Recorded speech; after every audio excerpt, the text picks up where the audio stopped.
Olá, povo meu, graça e paz do Senhor Jesus a todo.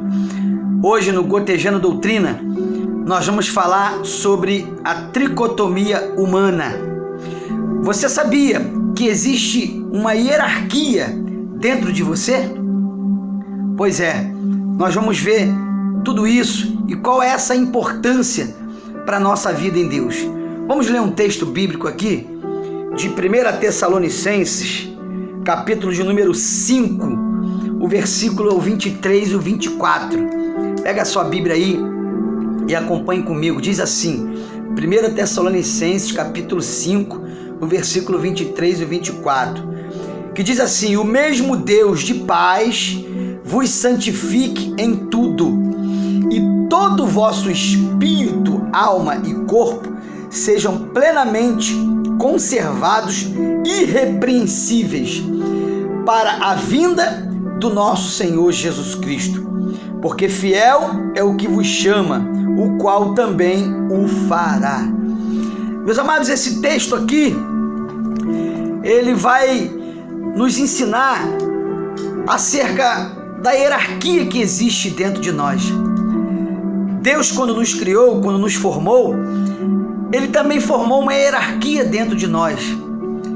E essa hierarquia, ela é composta de espírito, de alma e de corpo. Repare que o texto bíblico está exatamente nessa ordem: espírito, alma e corpo. Você vai entender por quê. Porque o espírito tem que dominar sobre a alma e a alma tem que dar ordem para o corpo. Exatamente nessa ordem e nessa hierarquia.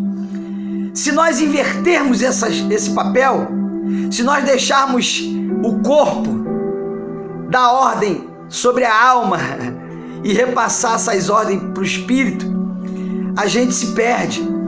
A gente começa a andar na contramão de Deus, a gente começa a fazer as coisas tudo errado.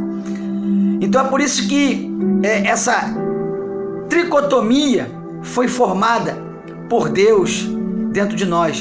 Por isso que Deus criou essa hierarquia dentro de nós, para que ela seja respeitada. E esse espírito aqui não é o Espírito Santo, não. Esse espírito aqui, repare que o texto bíblico está escrito espírito com E minúsculo, que se refere ao espírito de vida que Deus nos concedeu.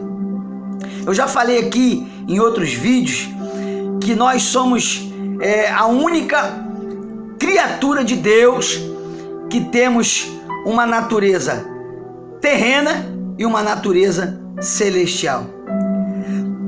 Todas as demais criaturas de Deus só têm ou natureza celestial ou natureza terrena. Nós não.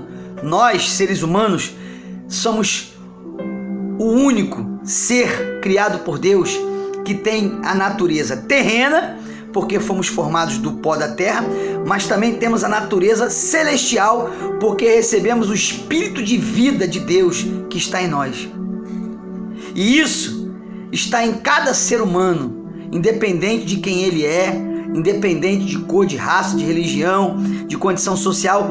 Todo ser humano, existe nele o espírito de vida de Deus, a alma e o corpo, que é essa carcaça aqui que o Senhor formou. Então, dentro desse contexto, nós vamos abordar agora uma questão muito importante. E eu, para falar sobre isso, para falar mais profundo sobre essa questão, isso aqui é um ensinamento doutrinário, isso é importantíssimo para a sua vida, na sua caminhada nessa terra. Você vai entender por quê. Eu gostaria de ler um texto bíblico com você, do Salmo de Davi, um dos Salmos de Davi. Nós vamos ler aqui, abre a sua Bíblia aí, no Salmo 103. Vamos ler o Salmo 103. Vamos ver o que o salmista Davi ele está falando aqui nesse Salmo, Salmo de número 103. Vamos ler aí do versículo de número 1, ou melhor, do verso, né? Porque Salmos, a palavra Salmos significa cânticos. Então Salmos não tem versículo, Salmos tem versos. Então Salmo de número 103, versos de 1 a 5. Nós vamos ler. Diz assim: Bendiz, ó minha alma, ao Senhor, e tudo que há em mim, bendiga o seu santo nome. Bendiz, ó minha alma, ao Senhor, e não te esqueça de nenhum dos teus benefícios. É Ele que perdoa todas as suas iniquidades e sara todas as tuas enfermidades. É Ele quem redime a tua vida da perdição e te coroa de benignidade e de misericórdia. É Ele que enche a tua boca de bens, de sorte que a tua mocidade se renova como águia. Aleluia. Querido, esse salmo de Davi é um salmo muito interessante e você vai entender que tem tudo a ver com a questão da hierarquia tricotômica que o Senhor nos formou. Por quê? Porque Davi aqui, irmãos, repare, Davi aqui, ele está colocando em ação a hierarquia tricotômica dele próprio. Davi aqui, ele entende perfeitamente que o ser dele é formado de espírito, de alma, de corpo. E Davi também entende aqui, e é isso que você precisa entender, para que você possa colocar isso em prática na tua caminhada. Davi também entende que o espírito dele, o espírito de vida de Deus que está sobre ele, tem que dar ordem sobre a alma, que é o centro das nossas emoções, para que o corpo venha corresponder e executar. Então é exatamente isso que Davi está falando. O espírito de Davi, o espírito de Deus que está sobre Davi, está dando ordem para sua alma, e ele está dizendo: bendiz, ó minha alma, ao Senhor. Ele está mandando a alma dele, que é o centro das emoções, bendizer o Senhor, né? Engrandecer o Senhor, exaltar o Senhor. Ele está dando ordem: bendiz, ó minha alma, ao Senhor, e tudo que há em mim, né? Porque é Ele que perdoa os teus pecados, apaga as tuas iniquidades. Então Davi, ele está dando ordens para a sua alma bendizer o Senhor, né? E para que o seu corpo venha responder essa ordem que o seu espírito está dando à sua alma. Então é exatamente assim que o Senhor nos formou, nos criou, e é exatamente dessa forma que o Senhor quer que nós aprendamos a lidar com o nosso próprio ser. Não podemos de hipótese alguma, irmãos, inverter esses valores. Se inverter esses valores, se a tua alma ou o teu corpo passar a liderar o teu ser tricotômico, passar a comandar o teu ser tricotômico, você vai ser um homem que vai viver fazendo coisa errada. Você vai ser um homem, uma pessoa que vai viver na contramão de Deus. Porque a alma é o centro das emoções. Então, se a alma é que for dar a ordem o teu ser, para o teu ser, né, o teu espírito vai se perder dentro de você mesmo. E você vai ser um homem emocional. Você vai ser um homem que vai viver fazendo as coisas pela emoção. E se tem uma coisa que eu aprendi no discipulado, muito importante, eu quero compartilhar com você, é que o homem emocional não atrai a presença de Deus. Grava isso. O homem emocional não atrai a presença de Deus. O que atrai a presença de Deus é o homem racional. E só tem uma forma de você ser um homem racional: é você mantendo a hierarquia tricotômica dentro de você em ordem. É você, o teu espírito que veio de Deus para você, dando ordem à tua alma, às tuas emoções, para que o teu corpo venha executar e corresponder. Aí sim você vai ser um ser racional. Por quê? Porque Deus, ele não é atraído pelo homem emocional, mas ele é atraído pelo homem racional. E o que é o homem racional, pastor? O homem racional é aquele que executa a vontade de Deus, os princípios que Deus estabeleceu, mesmo ele não concordando, mesmo indo contra o desejo dele, mesmo indo contra a alma dele, as emoções dele, né? Mas ele vai lá e executa o que Deus determinou.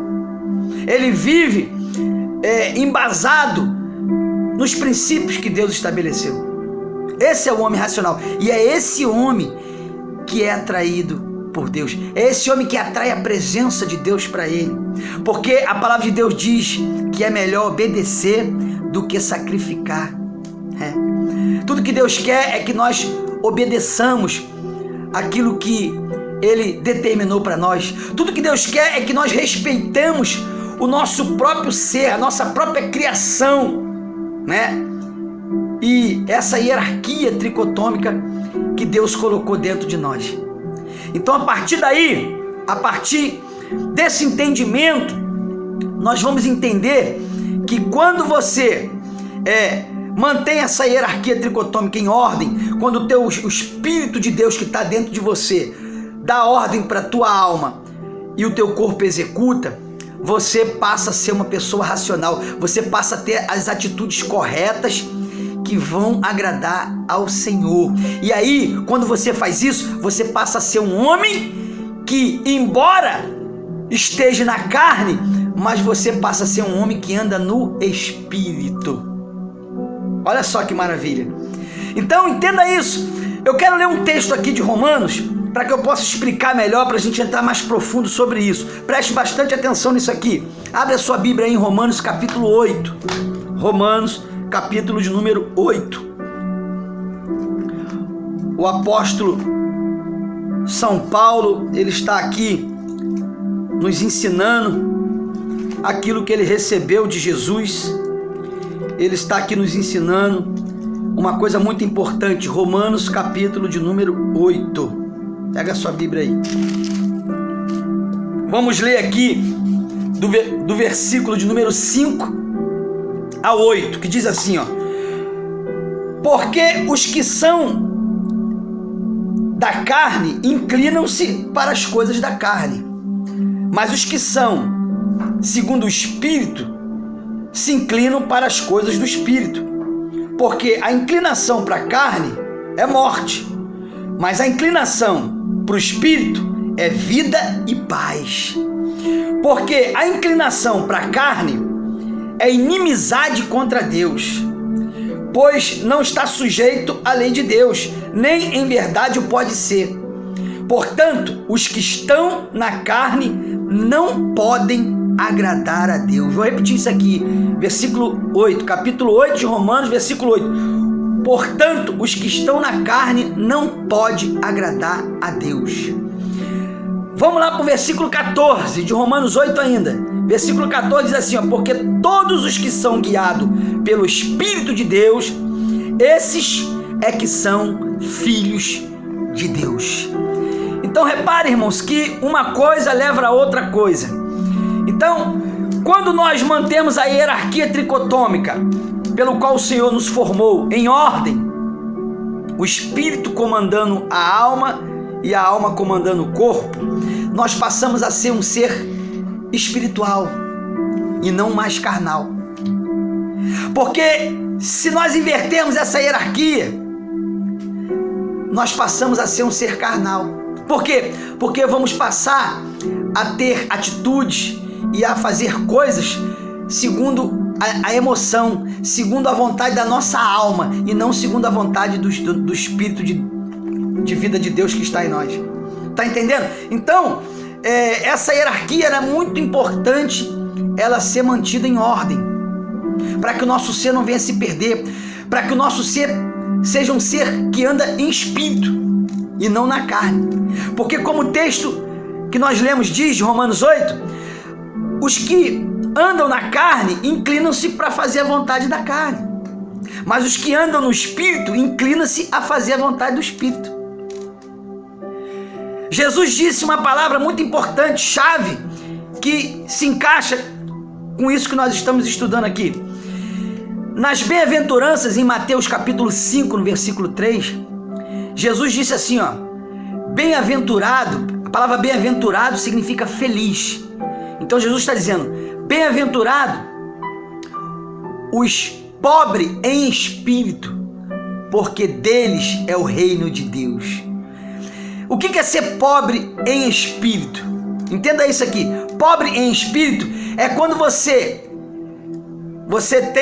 é formado da tricotomia, espírito, alma e corpo. Esse espírito, como eu já disse para você, é o espírito de vida de Deus, não é o Espírito Santo. Agora, para esse espírito de vida de Deus que está dentro de você, comandar o teu ser de uma forma espiritual, ele tem que estar subjugado ao Espírito Santo de Deus. Então, ser pobre em espírito, né? De espírito não, pobre em espírito, é você subjugar o Espírito de Deus que está em você ao Espírito Santo de Deus, que é a terceira pessoa da Trindade. Então o Espírito Santo de Deus, dá a ordem ao teu espírito de vida, o teu espírito de vida dá a ordem para a tua alma, que é o centro das tuas emoções, e a tua alma repassa essas ordens para o teu corpo, para que o teu corpo venha executar a vontade de Deus. Então, ser pobre em espírito é isso, é o teu espírito ser subjugado ao Espírito Santo de Deus. É o teu espírito, letra minúscula, ser subjugado ao Espírito Santo, com letra maiúscula, com E maiúsculo. E aí você vai conseguir ser uma pessoa espiritual. E aí você vai conseguir andar segundo a vontade de Deus, e não segundo a vontade da sua carne, ou da sua alma, que é o centro das suas emoções. Tá entendendo? E aí, meu amado, aí você passa a ser filho de Deus. Por quê? Porque filhos de Deus, segundo o texto que nós lemos de Romanos 8,14, são aqueles que são conduzidos pelo Espírito Santo de Deus. Esses é que são chamados de filhos de Deus. Se você ainda não é conduzido pelo Espírito Santo de Deus, você ainda não se tornou filho de Deus. Você ainda é simplesmente uma criatura. Então você precisa nascer de novo.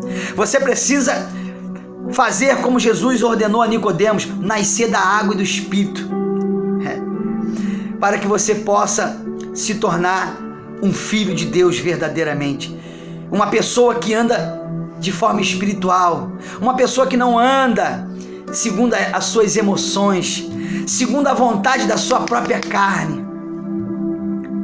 Então isso é muito importante para que você seja aprovado por Deus em todo o seu caminhar. Eu vou ler mais um texto aqui para a gente finalizar em Gálatas. Abre a sua Bíblia aí em Gálatas. Gálatas capítulo de número 6. Olha o que diz aqui o texto de Gálatas, capítulo de número 6. Aleluia. O versículo é o 7 e 8. Diz assim, ó: não erreis, Deus não se deixa escarnecer, porque tudo que o homem semear, isso também ceifará. Porque o que semeia na carne alcançará corrupção, mas o que semeia no espírito alcançará a vida eterna. Olha aí, ó. Olha aí, ó. Tá entendendo? Aqui tá a resposta da onde vem a corrupção. Da onde vem a corrupção? O que semeia na carne alcançará a corrupção. Ou seja, por que o camarada se corrompe? Por que ele quebra os princípios que Deus estabeleceu para a vida humana? Por que ele quebra esses princípios? Porque ele quer saciar a carne dele, ele quer fazer a vontade da carne. Por que o cara vai roubar um banco, vai assaltar um banco? Porque a carne dele pede para ele ser rico, ele quer comprar um carro importado, ele quer viajar o mundo inteiro, ele quer andar de avião, ele quer. Então, ele para saciar os desejos da carne dele, ele se arrisca em assaltar um banco, ou seja, ele vai se corromper. Por que o político se corrompe, aceita propina, em vez de governar direito, se contentar com seu salário? Por quê? Porque ele quer ter mais, ele quer saciar os desejos da carne dele. Ele não se contenta em ter só um carrinho, ele quer ter um avião, um helicóptero, um iate, ele quer ter várias mansões pelo mundo afora. Então ele se arrisca a se corromper, a aceitar propina, a burlar as leis, a quebrar os princípios, né, que Deus estabeleceu para a vida humana. E assim sucessivamente, meu amado. Entendeu? Então a corrupção, ela vem pelo desejo da carne. A pessoa se corrompe porque ela quer saciar os desejos da carne.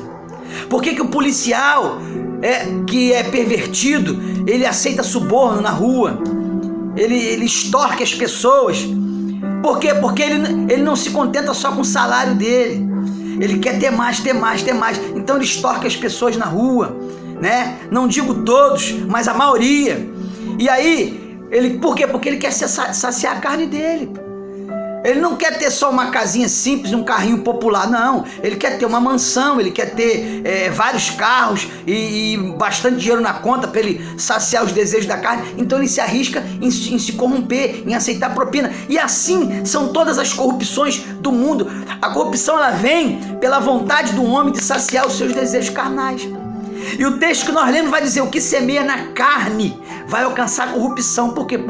Porque ele só se corrompe para saciar os desejos da carne. Mas os que semeiam no Espírito, Espírito com letra maiúscula, ou seja, aquele que está subjugado ao Espírito Santo de Deus, né? Aquele que subjuga a sua hierarquia, espírito, alma e corpo, ao Espírito Santo de Deus, ele vai ceifar o que? Ele vai colher o que? Ceifar é colher. Ele vai colher a vida eterna. Oh glória, aleluia. O maior prêmio que o Senhor tem para nós, a vida eterna. A promessa no singular. Oh glória, aleluia. 1 João 2,25 está escrito assim, ó: esta é a promessa que o Senhor nos fez, a vida eterna. Olha só, que maravilha. Deus não prometeu riqueza para ninguém, meu amado. Quem prometeu riqueza para o homem foi o diabo. Lembra da tentação de Jesus no deserto? O que Satanás falou para ele? Se te prostrares e me adorares, te darei todos os reinos dessa terra e as suas riquezas, porque a mim foi entregue. Então quem prometeu riqueza, reinos, quem prometeu prosperidade foi Satanás. Deus te prometeu salvar a tua alma, te dar a vida eterna e não deixar faltar nada para você, porque prosperidade é não te faltar nada. Isso é prosperidade. Esse evangelho que estão sendo pregado aí não é evangelho da prosperidade, não. É evangelho da riqueza. De que todo crente tem que ser rico, todo mundo tem que ser rico, porque Deus é rico, é dono de tudo, então você tem que ser rico. Não, não, não. Esse não é o evangelho verdadeiro, não. Deus prometeu prosperidade? Sim, prosperidade é bíblico. Agora, riqueza é um dom e Deus não dá para todo mundo, não. Deus dá para alguns, como deu para Salomão. Ele achou graça em Salomão, quis dar riqueza para Salomão, né? Mas vê-se para os outros, ele deu riqueza. Vê-se para os apóstolos, ele deu riqueza. Não, todos eles eram pobres, humildes. Porque não é para todo mundo que Deus dá riqueza, não. Riqueza é um dom, né? Então, meu amado, entenda isso. Você precisa manter a sua hierarquia tricotômica ativa e em ordem dentro de você. Deixa o teu espírito se subjugar, permanecer subjugado ao Espírito Santo de Deus, e tudo que ele te pedir para fazer, toda orientação que ele te der, você executa, para que você seja um homem espiritual e não um homem carnal, para que você semeie no Espírito e alcance a vida eterna, e não semeie na carne para alcançar a corrupção e a perdição eterna. Que você possa ter entendido essa explicação acerca da tricotomia pelo qual o Senhor nos formou, e que Deus possa te abençoar abundantemente mais a cada dia. E se você está triste, se você está com luta, se você está com algum problema, se você está angustiado, faça como o rei Davi fez. Começa a exercer a sua hierarquia tricotômica. Começa o teu espírito, dá ordem para a tua alma, para bendizer o Senhor e tudo que há em você. Aleluia. Para que o teu corpo possa se alegrar e corresponder, aleluia, sentindo a presença de Deus na sua vida. Bendiz, ó minha alma, ao Senhor e tudo que há em mim. Que Deus te abençoe com essa palavra e fique com esse estudo aí, e até a próxima, em nome de Jesus. Compartilhe esse vídeo, curta lá, e se você tem algum tema que você queira mais esclarecimento, comenta lá, nos mande uma mensagem para que a gente possa estar aí trazendo outros estudos para vocês, em nome de Jesus. Até a próxima, querendo Deus.